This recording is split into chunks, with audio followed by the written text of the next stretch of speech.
the VA has released the results of one of their early studies in terms of how hydroxychloroquine, as well as other medicines that are being considered as a possible solution to coronavirus, might affect survival rates. And this is important because there is literally no medicine in the world that we have heard more about over the last 6 weeks than hydroxychloroquine, thanks to its incredible amount of boosting early on from Tucker Carlson. John Oliver did a great job in tracking the evolution of the hydroxychloroquine conversation. And unfortunately, for those who were saying it was a miracle cure, it was going to produce Lazarus-like effects, it had a 100% effectiveness rating, that is not what they found. About 28% who were given hydroxychloroquine plus the usual care died, versus 11% of those getting routine care alone. About 22% of those getting the drug plus azithromycin died too, but the difference between that group and the usual care was not considered large enough to rule out other factors that could have affected survival. Hydroxychloroquine also made no difference in the need for a breathing machine either. So we've got some other results, but that's like the immediate headline version. It did not save 100% of all people. In fact, more people died when they were given it than others, which really should not be that surprising considering it is a dangerous medicine with serious, indeed potentially fatal, side effects. Well, I'm not hearing this on Fox News. They were constantly pushing it. I'm not hearing this from Donald Trump. I would love if he gets up on the podium today at one of his, adrenaline junkie spats with the press where he gets his fix because he can't go to his campaign rallies. I'd love if he walked some of these statements back and talked about how maybe it was a little bit reckless for him to be pushing this against the medical advice of Dr. Fauci on stage over and over again, causing a run on this drug, prescriptions mishandled, given to the wrong people, lupus patients unable to access their medication because this is a significantly dangerous drug. And that's why we have trials. That's why the medical professionals should be allowed to do what they do. But when you have an ego the size of Donald Trump and a propaganda machine like Fox News that follows suit, you're gonna throw caution to the wind.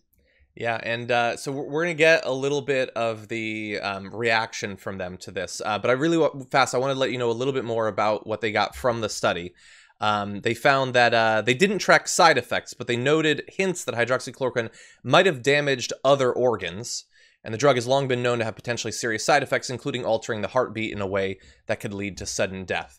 Now, if you've been watching the show for a long time, you already knew all of this stuff. It's not surprising to find out that it could lead to more people dying. It is dangerous. We've been talking about that for some time in response to the fact-free, snake oil boosting that it's gotten from places like Fox News and otherwise. And we have to say at this point that this is one study. More studies are being done right now. The results could come out any day and could potentially change our evaluation of this. But I would say it doesn't look like it. There was reason to believe that this is the way it would go. And there was hope that hypothetically it could be particularly effective against coronavirus. But there was never a good reason.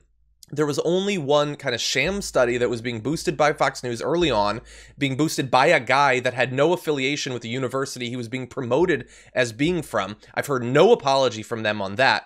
And so, look, it would have been great if there was a miracle drug that dealt with this. Everybody wants that. But what everybody doesn't want and doesn't need is false hope that's being spread by people who are trying to distract you from the ongoing failures of an administration that isn't taking this virus seriously enough. I was just going to say, perhaps people should be a little bit cautious about taking science advice from a party that does not believe in climate change. They've always been aggressively anti-science, and now they know everything about science, and hydroxychloroquine, not so much.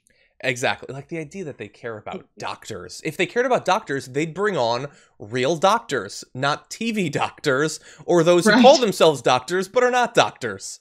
That would be a great start. But as we've been saying, Fox News has boosted hydroxychloroquine a ton. There's been great work in documenting their early comments about it. You can see Media Matters had tracked 300 times in just a 2-week period that Fox News had been boosting hydroxychloroquine.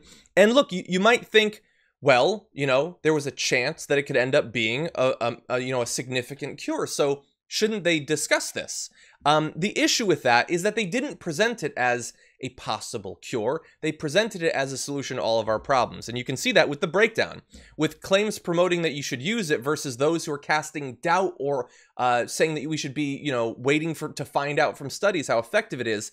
There's a 10-to-1 margin. Just, you should take this, it'll cure you, to this is a possible solution that might help, but we need to wait to find out. They didn't want to wait. They wanted to either profit individually, because if you believe that these hosts, like Tucker Carlson, the guy who really started this, if you believe that he didn't invest in these companies beforehand, I would be shocked to find that out.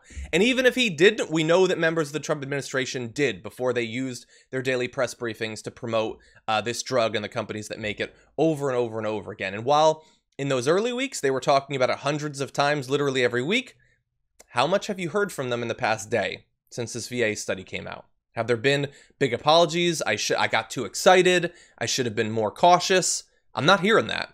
I don't expect to.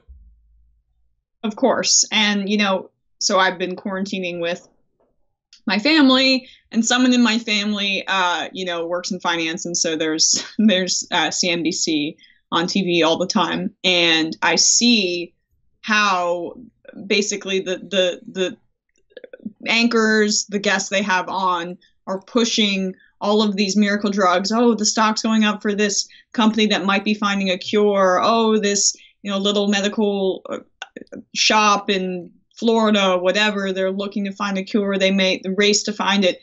And you just see the profit incentive behind it. And that's part of what leads people like Trump and Republicans and Fox News hosts to kind of rush to judgment. And we're going to see this again. It's not going to be the last drug that people think is a miracle all cure for this. But the reality is that we have to be patient, something that Republicans are completely unfamiliar with. Yeah, and if we're going to have to be patient, then we should do what is necessary until we get a vaccine to make sure that as few people die as possible. But they didn't want to do that. They wanted to distract you with miracle cures and then do nothing to actually get to hospitals what we know we need, which is testing kits, PPE, ventilators, all of that. And by the way, I'm going to play for you in just a sec Trump being asked about this study, because you can bet your ass he was not going to bring it up if he wasn't asked. But the difference between like the more obviously fringe conspiracy theory right media and Fox News is getting more sort of just, it's like a philosophical thing, because immediately after coronavirus was being considered seriously, what did people like Alex Jones do? So they hawked like toothpaste that had silver in it or something like that as a solution to all of this. Okay, he had toothpaste with silver. Fox News had hydroxychloroquine. At the end of the day, I think that Alex Jones is the better person, because that toothpaste with silver probably isn't going to stop your heart at the very least. And if you buy up the country's stock of silverish toothpaste, at least people with lupus aren't going to go without medicine that they need. So at the end of the day, it is possible that for the same reason, financial gain, Fox News promoted a drug that would lead to more deaths than the craziest conspiracy theorists in the country right now. Yeah, it's just conspiracy theorists, except they say it in a more glossy, more socially acceptable manner. But the reality is that it's not too different.